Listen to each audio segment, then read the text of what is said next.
Following the victory of Richard S. Ewell's division over John C. Fremont's Union Mountain Department in the Battle of Cross Keys on June 8th, Major General Stonewall Jackson wastes little time making his next move. His first order of business is concentrating his forces for the proposed attack on the Union Department of the Rappahannock Forces at Port Republic, which is comprised of brigades from Brigadier General James Shields' division, although Shields himself is not present in the coming battle. Stonewall is pleased with the outcome of the fight at Cross Keys, and eventually orders for a token holding force to contest the ground in front of Fremont while the bulk of Ewell's division slips away for the combined blow against Brigadier General Erastus B. Tyler's forces at Port Republic. The rearguard duty falls to Brigadier General Isaac Trimble, a static task which he is poorly suited. It is all that Jackson and Ewell can do to keep the impetuous brigadier from attacking the Yankees single-handed. Major General Jackson would have little rest that night. In addition to organizing the consolidation of his army, Jackson orders a last-minute fix to the very real obstacle of getting his infantry over the South River. An engineering outfit undertakes the construction of a makeshift bridge, but has little time for such a daunting task. The crew wrestles 6 wagons into the river and fills them with stones to serve as makeshift piers. The wagon beds are finally spanned by lumber hastily scrounged from a local sawmill, but the pioneers run short of planks. Although a few hours of back-breaking labor, the bridge is completed. The newly constructed bridge is serviceable, but far less sturdy than desired. Confederate troops, who have no idea what Stonewall has in store for them, are on the move before daybreak. At Cross Keys, the men of the 13th Virginia, who had not eaten all day on June 8th, begin cooking a belated meal at 3 a.m. They would be sorely disappointed again. "Boys, I am sorry for you," General Ewell announces, "but you have to put your utensils back as we have to march at once." Senior officers are equally in the dark. Brigadier General Charles S. Winders awaken at 3:45 a.m. with orders from General Jackson that clearly mean that a fight is in the offing. Brigadier General Winders to have his brigade in Port Republic within the hour. About sunrise on Monday, June 9th, 1862, the troops begin crossing the South River before turning north towards the Yankees. The river crossing, however, proves a fiasco from the outset. The results of moving thousands of armed men over a few rickety boards are predictable. While artillery batteries ford the river, infantry moving over the improvised footbridge find the crossing quickly degenerates to a precarious trapeze act. Due to the bottleneck at the river, Confederate troops would necessarily be thrown piecemeal into the fight. The unenviable task of launching the attack is assigned to Jackson's old outfit from Manassas, the legendary Stonewall Brigade. Jackson still regards the unit as one of his very best, and is ably led by Brigadier General Winder. Trained at West Point and blooded on the western frontier, Charles S. Winder combines unimpeachable personal bravery with rock-solid dependability. Alarmed by a superior's penchant for risk-taking and hard marching, Winder at one time referred to Jackson as insane. But in spite of the personality clash, the brigadier could be counted on to execute his orders with cool and deliberate judgment. At about 7 a.m., Winder makes contact with the enemy. The Battle of Port Republic, which would prove to be the last battle of Jackson's Valley campaign, had begun. A skirmish line drawn from Colonel James W. Allan's 2nd Virginia quickly brushes aside a thin screen of Federal pickets. It becomes apparent, however, that stiffer resistance lies ahead. In front of the Confederates lay several miles of farmland that stretches along the Shenandoah River's South Fork. The ground is primarily worked by the Bower and Lewis families, who carved a comfortable living from the fertile bottomlands. Largely planted in wheat, the fields, laced by farm lanes and rail fences, afford little cover. Worst yet, topography affords a decided advantage to the Federals, and Brigadier General Tyler would enjoy a position of considerable strength. As Confederate troops come into view, he calmly holds his men under cover near the Lewis homestead. The Confederate advance, which would come across open ground, is hemmed in by the river on the left. More ominously, the Federal left flank rests on a prominent knob that commands the entire field. The Lewis family had leveled the site for a charcoal burning operation that supplied the needs of the farm, rendering the site an ideal artillery position. Erastus Tyler values the spot for its abrupt elevation, an imposing 90 feet above the valley floor, and has 6 guns situated there. The locale would soon be enshrined in the American military lexicon as the scene of some of the most savage fighting of the war, the coaling.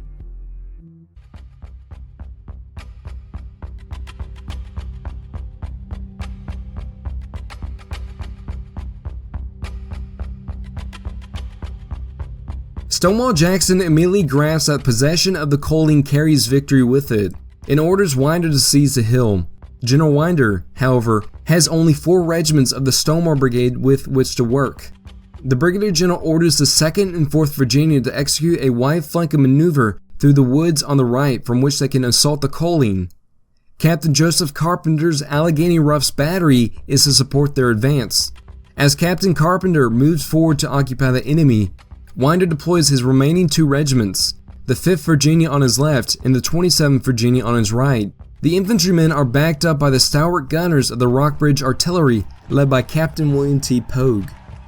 Brigadier General Winder initially holds his outnumbered infantry in support. The bulk of the Rockbridge Artillery, 4 guns, are smoothbores that Winder realizes would be next to useless in any duel with Federal guns on the Coline.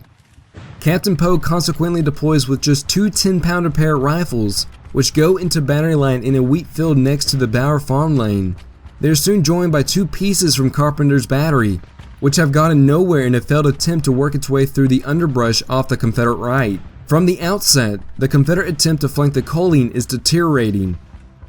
In the face of such uneven odds, rebel gunners work their pieces manfully, but take a heavy beating in the process. Federal gunners quickly acquire the range with their rifled pieces, and from their elevated perch they send shells plunging through the Confederate crews. For their part, the Union gunners remain largely unscathed, noting that the majority of incoming fire passes harmlessly overhead.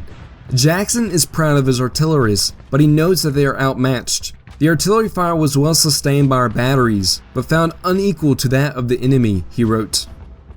Winder works his men of the Stonewall Brigade towards the left in a desperate attempt to gain cover from the cannonade, and the 5th Virginia takes up posts adjacent to the Shenandoah River.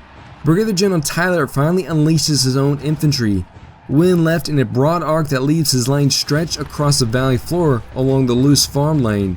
He comfortably anchors his right on the river, his left on the Coline. It is, though, a somewhat disjointed arrangement. The 2-regiment Confederate thrust likewise causes Tyler to split his force, and a yawning gap opens in the center of the Yankee position. The Federal line was formed in 2 distinct and unconnected parts, wrote Captain James Huntington, who commanded Battery H, 1st Ohio Light Artillery. Still, the 3,000-strong Union force easily dwarfs Winder's 2 regiments, which brings fewer than 600 men into action. It is a horribly mismatched affair. Brigadier General Winder's men advance under fire and hold on as best they can, but as the valley floor erupts with sheets of musketry and gunpowder smoke, it likewise becomes apparent that Federal artillery fire from the right shows no signs of letting up. Much to Winder's dismay, the planned flank attack of the 2nd and 4th Virginia against the Coline ends in an anticlimactic flop. The 2 regiments had reached a ravine in front of the hill, exchanged a few volleys with its defenders, and summarily fallen back. For Winder's beleaguered infantry, the full force of Tyler's line is simply more than they can bear, and the general pulls back to a safer distance. As Winder regroups along the Bower Lane, reinforcements arrive on the field. It is Brigadier General Richard Taylor's Louisiana Brigade, a hard-fighting outfit that is one of Jackson's best brigades. Although attached to Ewell's division, the Louisianans have missed the action at Cross Keys and are itching for a fight when they reach the front at the Battle of Port Republic. The Pelican Staters are a colorful lot. The 4-regiment brigade includes Wheat's Battalion, more famously known as the Louisiana Tigers, a motley set of New Orleans street toughs who are poorly disciplined but fierce brawlers. The unit is led by Major Chatham Robideau Wheat, a barrel-chested Army veteran, soldier of fortune, and no-nonsense combat officer who had led his battalion of New Orleans Wharf Rats on Matthews Hill during the Battle of Manassas. Another notable outfit in Taylor's Louisiana Brigade is the 6th Louisiana Infantry Regiment, led by Colonel Isaac G. Seymour. The 6th Louisiana ranks includes many Irish immigrants hailing from New Orleans' Irish Channel, as well as a smattering of German and Polish immigrants from the rural parts of Louisiana. Like Wheat's Battalion, the Irishmen, Germans, Poles, Cajuns, and native-born Pelican Staters of the 6th Louisiana are tough and hardy fighters who aren't afraid of getting thrown into difficult situations. For Jackson, the Louisiana Brigade's timely arrival on the field is nothing short of providential, and he immediately directs Brigadier General Taylor to send one of his regiments up in support of Winder and lead the bulk of his Louisiana Brigade to the vortex of the fighting. The Louisianans would assault the Coline.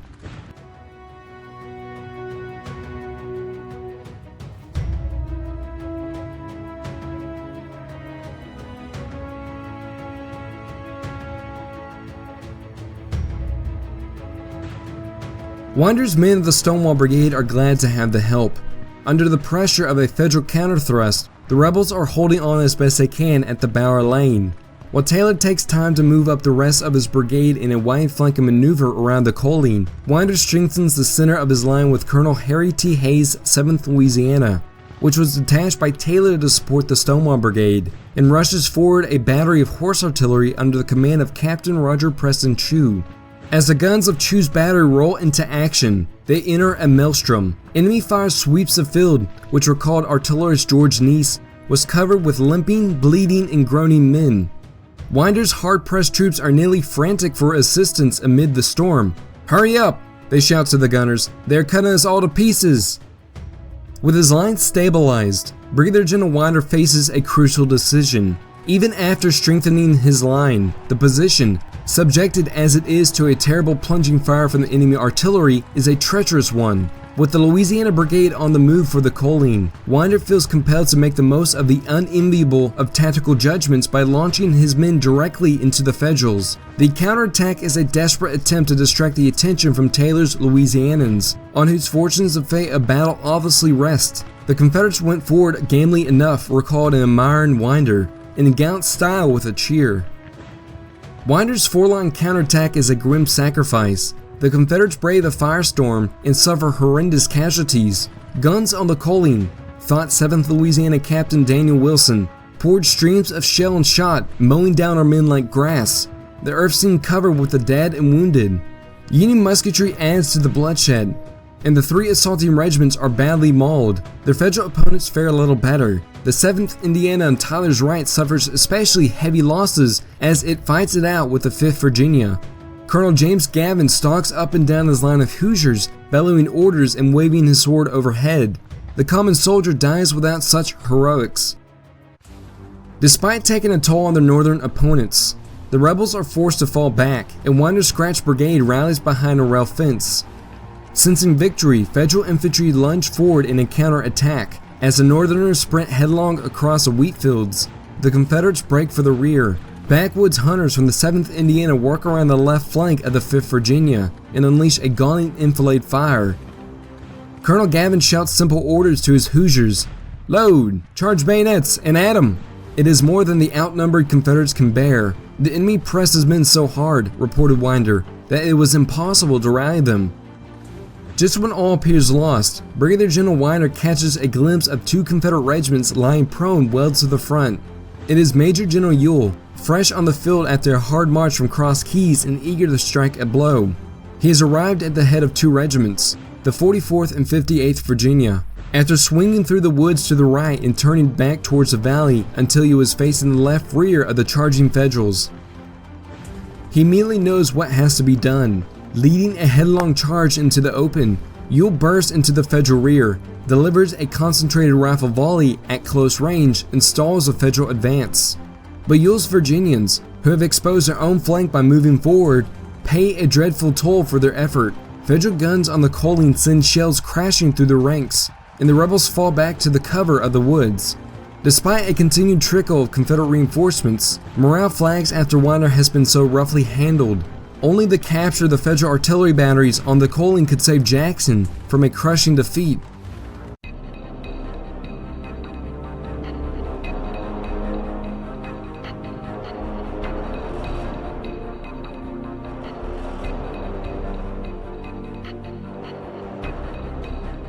Right on cue, Taylor's Louisiana Brigade arrives at the ravine in front of the Colleen just as troops in the valley are on the verge of collapse. The Louisianans are considerably winded after thrashing through tangled underbrush on their circuitous march towards the Federal right and find that they have missed their mark. Far from coming in on the Colleen's flank, they are facing the muzzles of enemy artillery head-on. Taylor immediately orders his entire brigade, approximately 1,700 strong, to the attack. "Forward! Charge the battery and take it!" he shouts at the top of his lungs. The 6th Louisiana holds the left of Taylor's battle line, with Wheat's battalion and the 9th Louisiana form in the center and the 8th Louisiana on the right flank. In an instant, the Tigers of the Louisiana Brigade rush into the ravine and claw their way up the other side, yelling, thought Neese, like mad demons. Startled Federal gunners on the hill frantically redirect their aim into the ravine and let loose with canister. The Louisianians take a fearful beating, but could not be stopped. Without pausing to regroup, bayonet-wielding Confederates rush into the battery, thrusting, clubbing, and cursing with wild abandon. Union artillerists defend their guns with admirable tenacity, but are overwhelmed in hellish hand-to-hand fighting. Apprehensive that a Federal counterattack could withdraw the 6 captured guns, Confederate troops begin slaughtering the battery horses. Such fears are not misplaced. Tyler is able to hastily scrap together 3 Ohio regiments, the 5th, 7th, and 66th, who are thrown at the Colleen. The Buckeyes come on, recalled Brigadier General Taylor, in a determined and well-conducted advance, and then pitch into the rebels in a brutal close-quarters bayonet fight. Considerably disorganized after their chaotic charge, Taylor's Louisianians fall back in front of the Union wave. Horrendous seesaw fighting ensues. Confederates fire on the position while they regroup and then once again scramble back up the hill into the midst of its Yankee defenders. The 6th Louisiana and Wheat's Battalion, holding the left flank of Taylor's battle line, and as such are closest to the Federal batteries, take heavy losses in the ferocious fighting around the Colleen. The Federals fall back, rally, and charge again, seizing the summit amid nightmarish fighting that participants would never forget. Men beat each other's brains out, recalled an anonymous Louisianan. Those who go down to die think of only revenge, and they clutch the nearest foe with a grasp which renders death stronger. Once again, Major General Ewell shows impeccable timing. Coming up at the head of desperately needed reinforcements, the general throws his weight into the fight. In the midst of savage yelling and shrieks of the infamous rebel yell in the hazy fog of thick gunpowder smoke, the Confederates rally for a final attempt to capture the Colleen. Swarming up the hill and into the battery, rebel troops at last shatter Union resistance in an impetuous and bloody attack. Federal troops flee the position and succeed in drawing off just 1 gun. The scene of the bitter struggle resembles a charnel house. The hillside is littered with dead Confederates, and the summit is heaped with the dead and wounded of both sides, strewn about the guns. In moments, the fortunes of the battle have shifted irrevocably.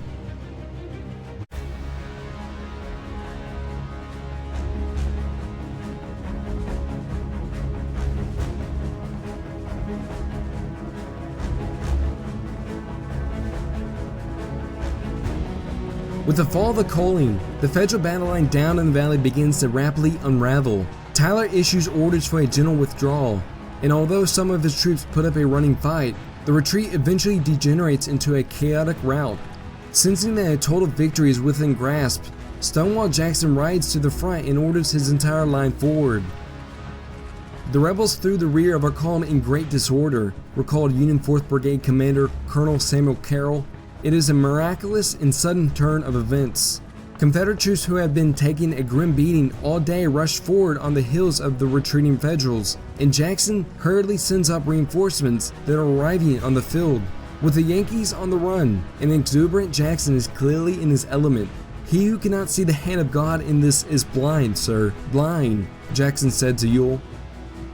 For Brigadier General Tyler and his Union forces, it is an utter disaster. Confederates pursue his demoralized troops for miles, snatching up stragglers by the dozen.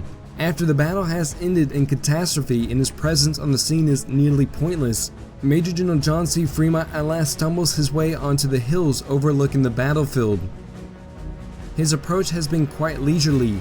Rather than threatening Jackson's rear, the Pathfinder had simply inched his way forward. By the time he arrives at Port Republic, Fremont is, naturally, stranded on the north side of the river. Confederate troops, who had ample time to get out of his way, had burned the North River Bridge.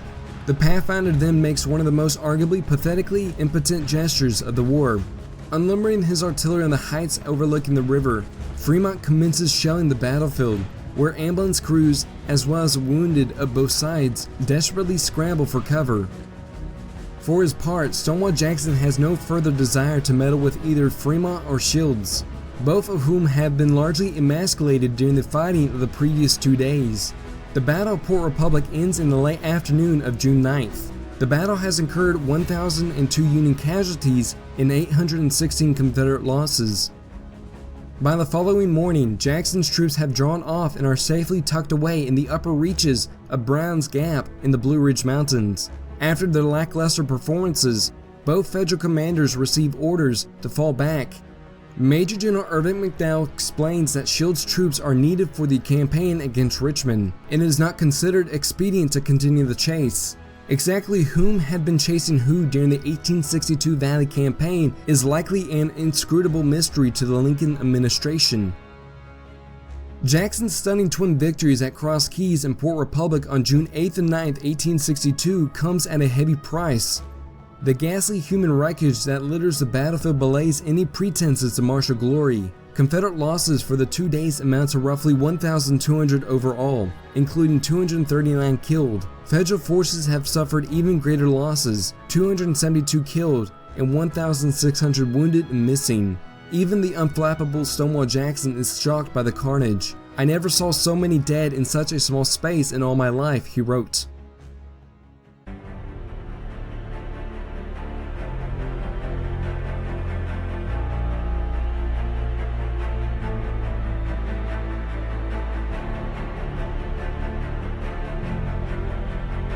The Confederates' victory at the Battle of Port Republic marked the effective conclusion of Stonewall Jackson's 1862 Shenandoah Valley Campaign. With the success of his Valley Campaign, Stonewall Jackson would become the most famous and celebrated soldier in the Confederacy, with his military feats reaching and impressing numerous military circles abroad in Europe.